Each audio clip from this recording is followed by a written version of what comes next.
Assalamualaikum warahmatullahi wabarakatuh. Perkenalkan, nama saya Mina Nur Rahman dari Prodi Pendidikan Vokasi Teknik Otomotif dari Universitas IPET Semarang. Di sini saya akan menjelaskan mengenai suatu alat ukur yang sering kita gunakan untuk mengukur suatu ketebalan plat, yaitu alat ukurnya yaitu outside micrometer. Outside micrometer.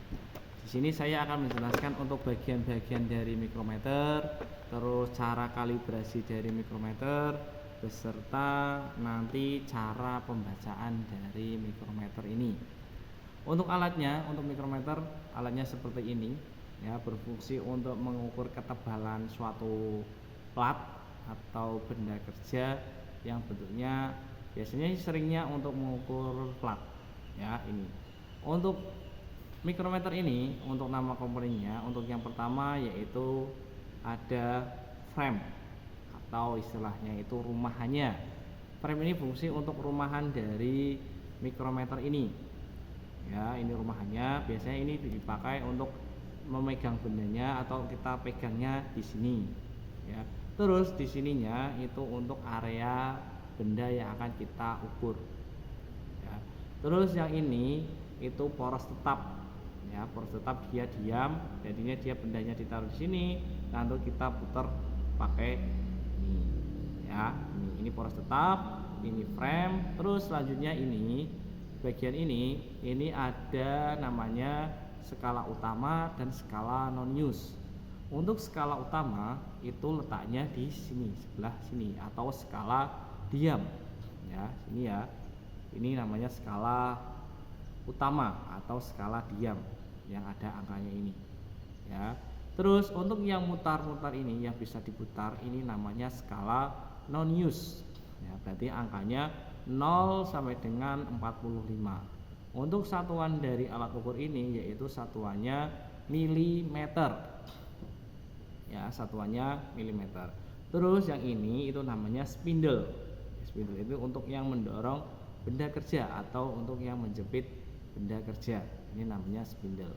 Ini skala utama. Terus yang sebelah sini ini namanya rancet, atau istilahnya kalau kita menggunakan mikrometer ini harus kita putarnya di rancetnya, jangan di area atau kita pegangannya di skala putarnya ini. Nanti kalau semua kita paksa kita putar sampai mentok, nanti alatnya bisa rusak seperti itu. Ya, ini untuk alatnya, untuk ini namanya rancet. Caranya kerjanya gimana? Ini cara kerjanya saat dia diputar, saat dia mentok dengan benda kerjanya, atau contohnya seperti ini udah mentok, kita putar, dia harus bunyi klik. Dia harus bunyi klik. Kalau sudah bunyi klik, itu jangan dipaksa putar terus. Nanti kalau semua dipaksa putar terus, dia nanti alatnya atau mikrometernya ini akan rusak seperti itu. Ya, oke. Terus selanjutnya ini adalah untuk pengunci. Ya, ini bagian pengunci. Berarti kalau semua kita sudah diukur, terus lalu kita angkat, ya harus kita kunci biar angkanya tidak berubah-ubah. Karena kalau semua kita tidak dikunci, dia angkanya pasti akan berubah-ubah. Jadinya kita pembacaannya kurang maksimal seperti itu. Oke, mungkin itu bagian-bagian dari mikrometer.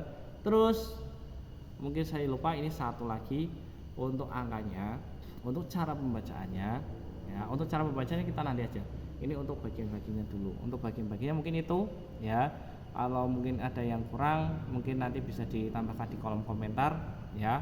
Oke, mungkin itu selanjutnya. Untuk yang selanjutnya kita cara pembacaannya. Ini kan ada angka-angkanya. Ya, ada angka-angkanya. Terus ini ada yang diam atau ada yang bisa diputar, ya, gitu. Untuk yang pertama ini ada skala utama. Nah, ini. Ya. Ini yang diam ini namanya skala utama. Terus angkanya ini yang atas itu berarti angka dari satuan mikrometer ini. Untuk mikrometer itu ukurannya dari 0 sampai dengan 25 sampai 25 sampai dengan 50, 50 sampai dengan 75 dan 75 sampai 100. Untuk yang ukuran paling besar itu 75 sampai dengan 100 mm. Ya, ingat satuan dari mikrometer yaitu milimeter seperti itu. Oke, ya ini. Nih, untuk cara pembacaan kita bacanya angka yang di atasnya ini. Terus yang bawahnya apa? Kok ada stripnya? Untuk yang bawahnya ini untuk nilai dari setengahnya. Berarti contoh ini kan setengahnya 25, setengahnya di bawahnya berarti dia 25,5. Terus 26,5, bawahnya seperti itu dan seterusnya ya. Bawahnya itu nilai komanya atau istilahnya setengahnya dari skala utamanya seperti itu. Untuk yang muter ini namanya skala non-use ya, ini namanya skala non-use. Skala non-use dia berfungsi untuk berputar ya. Terus cara pembacaannya dia antara skala utama dan skala non-use, yang garis tengahnya ini, garis tengah dari skala utama harus lurus dengan di skala non-use-nya. Berarti itu cara pembacaannya seperti itu. Tadi dilihat dulu skala utama yang terakhir dari ini, striknya ini dari skala non-use-nya, dan untuk skala non-use cara pembacaan dari garis lurus yang lurus dengan skala non-use seperti itu ya. Mungkin itu cara pembacaannya. Oke, untuk cara pembacaan nanti tak kasih contoh soalnya. Oke, selanjutnya saya akan menjelaskan untuk cara kalibrasi dari alat ini. Untuk cara kalibrasinya kita harus membutuhkan satuan tambahan lagi, yaitu spindle ya, atau benda kerja, atau istilahnya ini untuk mengukur atau istilahnya untuk mengkalibrasi. Biasanya setiap bawaannya itu pasti ada untuk kalibrasinya ini ya. Setelah ada alat ini, terus ada penguncinya juga ada penguncinya ini, pengunci dari istilahnya untuk menyetel atau mengkalibrasi dari alat ukur mikrometer ini. Untuk caranya yang pertama kita paskan dulu spindle ini di tengah-tengah sini, terus kita putar sampai dia mentok di sini. Sebentar, kita putar dulu, kita putarnya pakai ini dulu, tidak apa-apa ya. Tapi kalau sudah menyentuh benda kerjanya kita pegangnya yang rancetnya, jangan sampai salah. Oke, sedikit lagi. Nah, oke, sebentar. Iya, udah nih ya, udah terpasang. Oke, biar kelihatan ya. Ini satuannya 25 mm karena kita pakainya yang satuan 25 mm sampai dengan 50 mm. Berarti spindlenya dia harus ukurannya pas 25 mm. Oke.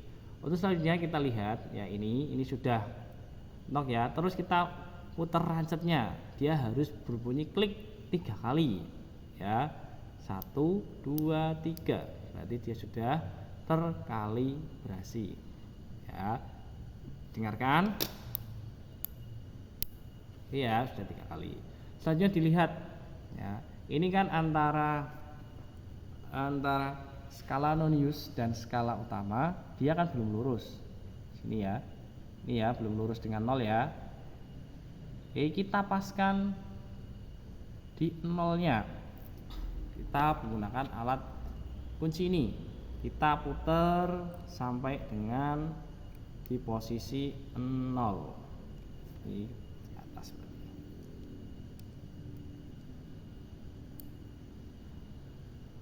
Ya. Ini kita paskan sampai dengan 0. Kita tinggal dorong saja.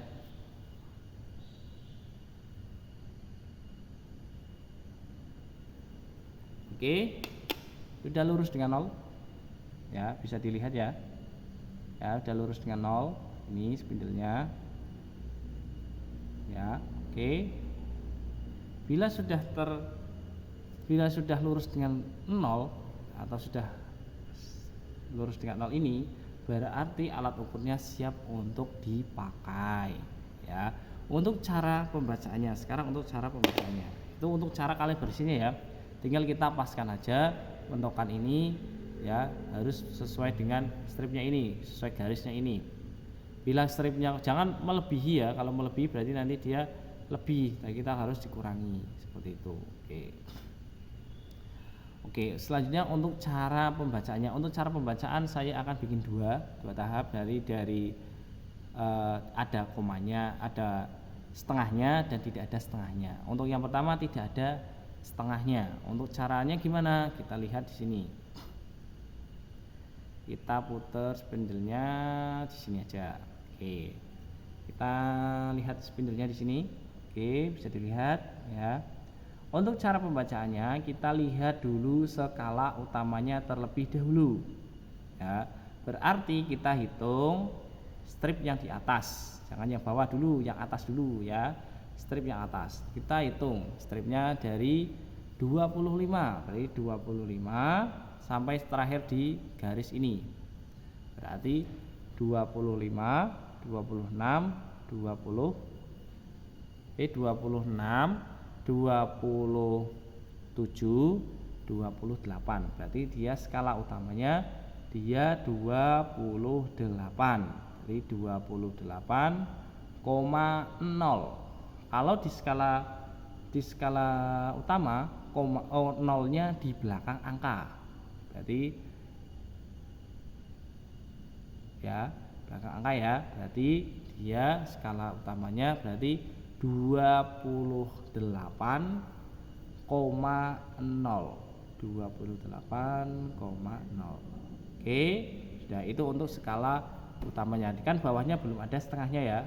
Bawahnya kan belum ada setengahnya. Berarti dia masih di posisi atasnya bacanya, nggak usah bawahnya tidak terbaca karena setengahnya tidak kelihatan. Oke, selanjutnya kita lihat skala non-use-nya. Dilihat yang garis tengah yang lurus dengan skala non-use yang ini.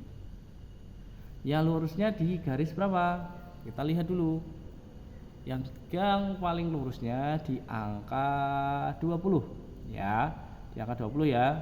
Berarti dia skala non-use-nya dia 0,20. Kalau di skala non-use berarti nolnya di depan angka. Berarti 0,20. Oke, berarti skala utama itu 28,0, skala non-use-nya dia 0,20. Tinggal kita jumlahkan atau kita tambahkan. Hasilnya berapa? Berarti hasilnya 28,0 ditambah 0,20 hasilnya berarti 28,20. Jadi sorry saya ulangi, hasilnya yaitu 28,20 atau 28,2 karena kalau 0 di belakang koma itu boleh dibaca, boleh tidak, seperti itu. Oke ya, ini untuk di skala cara pembacaan dari mikrometer seperti itu. Oke, hasilnya berarti 28,20. Oke, itu untuk cara pembacaan tanpa setengahnya atau tanpa ditambahi di garis yang bawah karena dia tidak kelihatan di pojokannya. Oke, ini untuk yang kedua, cara pembacaan yang kita setengahnya kelihatan. Gimana? Kita tinggal dijumlahkan aja. Ya, ini. Oke, contohnya seperti ini. Contoh ya. Ini yang setengahnya kelihatan. Kita lihat dulu skala utamanya terlebih dahulu. Untuk di skala utama itu di 28. Ya. Setengahnya itu di 28. Di bawahnya setengahnya ya skala utamanya berarti 28. Kan setengahnya kelihatan yang bawah, berarti ditambahkan 0,5. Berarti 28,0 ditambah 0,5 hasilnya 28,5. Jadi skala utamanya 28,5. Selanjutnya kita lihat yang lurusnya di skala utama dan skala non-use-nya. Yang lurusnya di angka berapa? Yang lurusnya di angka 0,29. Ya, 0,29. Tinggal kita jumlahkan saja. tadi untuk skala utama itu 28,5 ditambah 0,29 berarti hasilnya berapa? Hasilnya berarti 28,79. Berarti hasilnya 28,79 karena ketambahan dari setengahnya tadi. Kenapa kok 7 ya, berarti 28,79 karena 7-nya dari 2 ditambah dengan 5 hasilnya 7. Tinggal kita tambahkan lagi 9 berarti 79. Berarti hasilnya 28,79. Oke, itu ya kedua cara pembacaan dari mikrometer ini. Oke, mungkin itu dari saya. Bila mana kok ada kekurangan cara pembacaannya bisa ditambahkan di kolom komentar di bawah. Mungkin itu yang dapat saya sampaikan, kurang lebihnya mohon maaf. Sekian, wassalamualaikum warahmatullahi wabarakatuh.